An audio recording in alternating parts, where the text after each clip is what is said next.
Hoje nós vamos falar de um assunto muito importante para todas as famílias. Homens, demonstrar amor não significa fraqueza na liderança. Mulheres, sermos submissas é provar de uma doce harmonia no nosso lar. Nós vamos estar lendo duas referências bíblicas em Efésios e Coríntios nesse primeiro momento. E eu quero que você dê uma pausa no vídeo e que você me acompanhe abrindo a sua Bíblia.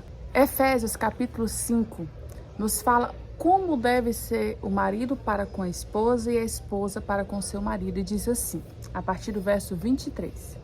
Porque o marido é a cabeça da mulher, como também Cristo é o cabeça da igreja, sendo este mesmo Salvador do corpo. Vós, maridos, amai vossas mulheres, como Cristo amou a igreja, e a si mesmo se entregou por ela. Assim devem os maridos amar as suas próprias mulheres, com seus próprios corpos. Quem ama a sua mulher, ama-se a si mesmo, pois ninguém nunca aborreceu a sua própria carne. Antes, a nutre, preza, como também Cristo a igreja. Agora vamos para 1 Coríntios 11:3, que diz assim: Quero, entretanto, que saibais que Cristo é o cabeça de todo homem. O homem é o cabeça da mulher e Deus, cabeça de Cristo. E é sobre isso que vamos falar. Primeiro vamos falar sobre o papel do homem. O homem tem dois papéis fundamentais, a liderança e o amor. Vamos primeiro falar sobre a liderança.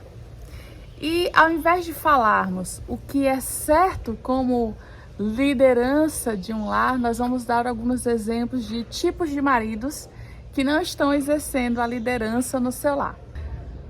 Nós temos o marido ditador. O marido ditador é aquele que só pensa nos seus próprios interesses, ele chega e dita regras e vai ser assim porque aqui sou eu que mando e não tem flexibilidade. Ele é o ditador da casa. Aí nós temos aquele marido que é o teimoso, durão, nunca admite estar errado. Sempre tem uma desculpa para o seu erro, procura um culpado, mas ele sempre está certo. E nós temos aquele marido insensível. Não demonstra emoção, muito frio, você não sabe quando que ele gosta de algo, quando que não gosta, porque não tem diferença. Ele não demonstra emoções e às vezes gosta de algo, mas age como se aquilo não tivesse sido importante para ele. Não seja um marido insensível, pois nenhum desses exemplos dados até agora fazem parte do que Deus espera que o homem faça. E nós temos mais alguns exemplos. Você conhece o tipo de marido agente secreto? É isso mesmo. Tem um marido agente secreto. Ninguém sabe o que ele está pensando, ninguém sabe o que ele está fazendo, ninguém sabe quais são os planos dele, o que ele comprou, o que ele está devendo. Ele guarda tudo para ele. Esse é o agente secreto. Também não é o que Deus planejou para a vida de uma família, ter um marido como agente secreto. Nós temos também o marido bomba relógio. O bomba relógio é aquele que estoura. Meu Deus, a família anda pisando em ovos. Será que vai ser agora? O que ele vai dizer? O papai tá chegando. Nossa, ó, seu pai tá chegando. Corre aqui. Meu Deus, que aflição para esta família. Não seja o bomba relógio. Isso causa uma aflição muito grande para as pessoas que convivem ao redor de uma pessoa que tem esse perfil. Nós temos aquele amigo irritadão. Por que é diferente do bomba relógio? Porque o bomba relógio, ninguém sabe a hora que ele vai explodir. Ele tá aqui sorrindo tudo e de repente pode explodir. Já o irritadão, ele tá sempre com a cara fechada. Todo mundo olha para a pessoa, não sabe nunca quando ele tá feliz, porque é o irritadão. Tá todo o tempo mal-humorado, zangadão. Ele é um leão, Qualquer coisa ele tá pronto para atacar. Aí nós temos aquele marido opositor. É aquele que sempre tem algo para criticar. A esposa, os filhos podem fazer 99% certo, mas ele sempre vai falar daquele 1% que não deu certo. Isso é tão frustrante para as pessoas que convivem. Não é legal. Não é legal ser opositor. E ao contrário, nós temos o brincalhão. Como o marido brincalhão dá uma canseira na vida da esposa. Ele não leva nada a sério. Nada a sério. Tudo é na brincadeira. Tudo para ele é uma brincadeira e nada de responsabilidade. E nós temos, por último, o marido indeciso. O marido indeciso é aquele que nunca está pronto para tomar decisões, sempre está em dúvida, sempre está indeciso e coloca as decisões importantes nos ombros da mulher. A mulher tem que tomar a decisão porque ela já entendeu que se ela não tomar a decisão, não vai partir dele. E um marido indeciso não é o marido que Deus planejou. O que foi que Deus planejou? Deus planejou que o homem fosse um líder, sabendo o que ele quer, para onde está indo, com planos definidos, porque um líder precisa saber para onde ele está guiando a sua família, em que direção a minha família deve e aonde devemos chegar. Quando o homem tem isso muito definido, a sua família toda vai alcançar. Todo mundo vai chegar no alvo, ninguém vai ficar para trás, porque o líder conseguiu levar a sua família. O bom líder, ele não pensa só no seu alvo, mas ele pensa em alvo para todos, onde cada um deve chegar. E assim ele conduz a sua família. O bom líder, ele consegue que as pessoas que estão sendo lideradas por ele façam com facilidade aquilo que foi proposto. Não porque tem medo, mas porque adquiriram respeito, confiança, tem segurança. Seja este líder na sua casa. Mas como conseguir ser esse líder? Quais os ingredientes para alcançar? Primeiro, ser um marido e um pai presente. Não tem como você ser um marido e um pai ausente, ou um marido presente, mas pai ausente e vice-versa, e essa família inteira chegar ao alvo. Não tem como. É preciso você ser presente na sua família. Um outro ingrediente importante, ter sensibilidade para perceber as necessidades da sua família. Ter a família como prioridade. Muitos homens se casam e esquecem que agora não são mais solteiros e continuam com muitos hábitos de solteiros. Não é que depois que a gente casa, a gente vai deixar de fazer tudo que a gente gostava, não é isso. Mas devemos entender que nós devemos incluir a nossa família e que ela é a prioridade. Nós não podemos dedicar mais todo o nosso tempo às coisas que gostávamos de fazer sozinhos. Não, é preciso haver equilíbrio, o que não significa que nós mulheres não vamos respeitar também coisas que são importantes para os nossos maridos e que fazem bem para eles, né? Nós precisamos dialogar e chegar num consenso de forma que fique bom para toda a família. Não seja egoísta. Não pense só no que você quer, no que você gosta. Inclua os planos, os sonhos e projetos de toda a família. Valorize o que eles dizem, valorize o que eles pensam. É importante eles se sentirem amados e valorizados por você. Então é preciso haver amor, estabilidade emocional. Você precisa assumir o seu papel de sacerdote na casa e entender que você é o provedor. A sua esposa pode trabalhar, contribuir, mas você é o provedor. Foi a você que Deus deu essa função. Vamos falar um pouco do amor? Quando nós amamos, a gente cede, a gente entende que não pode ser egoísta, a gente suporta, a gente compreende nos momentos difíceis. E é isso que o Senhor Jesus está propondo para os maridos. Por quê? Porque a mulher, ela já é mais amor, ela já tem mais facilidade. Por isso ele disse isso para os maridos. Porque o marido vai precisar honrar a sua esposa, ser fiel a ela, entender naqueles momentos que os hormônios estão todos flutuando e não está batendo nada com nada. E você pensa, meu Deus, cadê aquela mulher que eu ontem vi e hoje parece que eu casei com outra? É complicado, né? Não é fácil.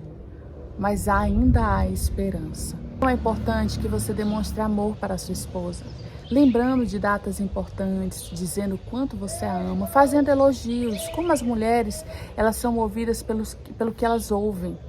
Então, em vez de você falar comentários destrutivos que vai fazer ela se sentir mal, colocar ela para baixo, não faça isso. Às vezes a esposa está passando por um momento difícil, pode ter ganhado peso, e aí você fala, você tá gorda, você tá feia, achando que você falando isso, você vai incentivar ela a se cuidar, e não vai. Você vai acabar com a autoestima dela. Então ame-a, coloque palavras positivas, né? É necessário ela ouvir de você essa apreciação. Tente descobrir o que ela gosta, as necessidades pessoais dela, os sonhos dela. Sonhe junto com a sua esposa. Isso é um trabalho de parceria.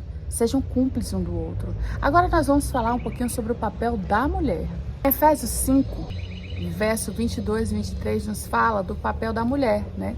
Vós, mulheres, submetei-vos a vossos maridos como ao Senhor, porque o marido é o cabeça da mulher, como também Cristo é o cabeça da igreja. É importante aqui o que ele disse: se submeta ao seu marido como ao Senhor. Então, será que eu vou decepcionar Deus? Será que eu vou bater de frente com Deus? Qual é a minha postura? Nós vamos ser mulheres submissas quando nós aprendermos primeiro ser servas submissas. Quando eu sou uma serva submissa, eu me submeto ao meu esposo não só por amá-lo, mas por entender que isso é um mandamento do Senhor. Eu quero compartilhar com você a importância dessa submissão até dentro da sociedade. Em 1 Pedro 3:1 diz assim: semelhante vós, mulheres, sede submissas a vossos maridos, para que também, se algum deles não obedecem à palavra, sejam ganhos sem palavra pelo procedimento de suas mulheres. Tá vendo como isso é importante? Nós podemos ganhar os nossos esposos com o nosso comportamento. A submissão, ela não é escravidão, ela não significa você deixar de pensar, deixar de ter suas opiniões, não. Você vai ter suas opiniões, você vai pensar, você tem o seu jeito próprio de agir, mas você entende que a última palavra vem do seu esposo. E se algo está diante de nós, que nós não concordamos e estamos vendo que não será uma boa decisão, não é confrontando que nós vamos conseguir, mas orando. É na oração que nós vencemos as nossas lutas, porque nós não podemos mudar o homem, mas Deus vai aonde nós não conseguimos ir. E nós temos tomado decisão por conta própria muitas das vezes, temos confrontado com nossa própria força e por isso não temos tido sucesso. Quanto tempo você tem dedicado à oração à sua família?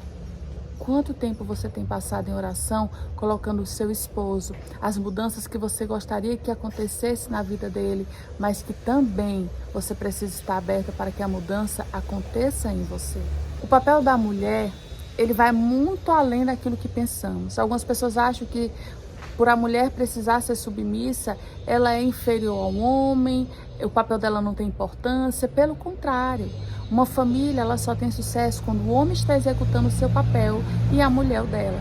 A mulher tem um papel muito importante socialmente, porque muitas das vezes quem insere o marido no meio social, os filhos, é ela. É conversando, ela apresenta, ela aproxima, ela incentiva o esposo a ter uma vida social. Ah, mas eu quero no aniversário, vamos sair, eu quero ali. E ele vai para agradá-la, mas por ele não iria. Então a mulher tem um papel importante nessa questão social. Agora, a gente tem que ter cuidado para não constranger os nossos maridos querendo forçar a barra, às vezes por brincadeira, tentando descontrair no momento e acaba constrangendo. Devemos ter sabedoria. E espiritualmente, a mulher, ela tem um coração mais quebrantado. Então, chame seu esposo para fazer o culto doméstico, chame ele para orar. E algumas mulheres pensam, mas ele não faz, porque só eu estou cansada. É um papel nosso ajudar ele a assumir essa posição diante de Deus espiritualmente, porque o nosso coração já é cheio de amor, um coração mais quebrantado. E nós podemos ajudar o nosso marido, os nossos filhos a também irem a esse local de adoração. Profissionalmente, nós podemos contribuir muito com o nosso esposo, tanto trabalhando para ajudá-lo, como incentivando, falando palavras de afirmação, admirando. Nós ajudamos demais, compartilhando com ele os momentos de dificuldade, as preocupações. Precisamos entender que a mulher ela pode trabalhar. Agora, quando o trabalho começa a se tornar uma prioridade, você deixa de exercer o seu papel de esposa, de mãe, esse trabalho está se tornando uma maldição na sua vida. Porque Deus não te criou para ser a provedora do lar. O Senhor te criou para que você pudesse ser esposa, uma mãe, uma serva. Você consiga ser feliz. Nós só conseguimos ser verdadeiramente felizes quando nós estamos vivendo o propósito de Deus. Enquanto nós não estamos vivendo o propósito de Deus, a gente se sente cansada, sobrecarregada e fala, eu não aguento mais, eu estou cansada. Por quê? Porque você colocou as suas prioridades, as suas vontades. Deus não pediu para você fazer o tanto de coisa que você está fazendo. Foi decisão sua. E agora você está arcando com as consequências, você não está aguentando. E aí, muitas das coisas vão se tornando fardo. Então é necessário reorganizar, parar para pensar o que foi que deu errado, o que eu preciso mudar. Por quê? Porque a casa é nossa responsabilidade. O esposo pode ajudar, sim, mas a responsabilidade dele não é essa. Assim como a esposa pode ajudar na questão financeira da casa, sim, mas ela não é a provedora. Quando cada um entende o seu papel, é bênção. E algo muito importante, que tem destruído muitos casamentos. 1 Coríntios 7, versículo 4 e 5 diz que um casal não deve deixar de ter relação sexual se não for combinado e para orarem, para entrar em um propósito com Deus. Ainda diz que deve ser por pouco tempo, para que não sejamos tentados. E muitas pessoas têm usado o sexo como moeda de troca no casamento. Você faz algo que eu não gosto, então você já sabe, não vai ter nada. É como um castigo. Você fez o que eu gosto, você vai ganhar um presente. O sexo não é moeda de troca. Ele é bênção no casamento. E devemos usar com sabedoria, porque o Senhor não nos deu ele para ser uma ferramenta, uma arma contra o nosso cônjuge. E o inimigo tem feito isso nos casamentos. Então, se a Bíblia nos diz que não pode passar muito tempo, porque vai haver problema, porque pode cair em tentação, porque tem casais que têm passado aí tempos e tempos sem ter relacionamento. Tem casais que passam de meses e muitas mulheres, principalmente, acham isso normal. Grande maioria, os homens é que têm reclamado o tempo que eles ficam esperando a esposa se dispor a ter esse momento, porque sempre tem um problema. É um cansaço, eu não estou afim agora, estou chateada com isso. É necessário o casal ter uma intimidade saudável, uma vida saudável, para que a família alcance o sucesso que Deus planejou. Mas para isso, cada um deve exercer o papel que Deus determinou. E o mundo tem ensinado, principalmente as mulheres, que nós somos iguais aos homens e não somos.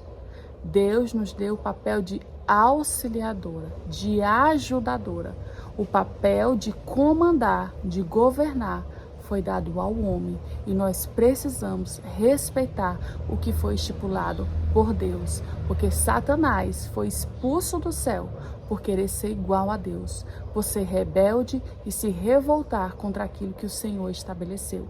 Então, que o nosso coração esteja disposto a obedecer à vontade do nosso Pai. Até o próximo encontro.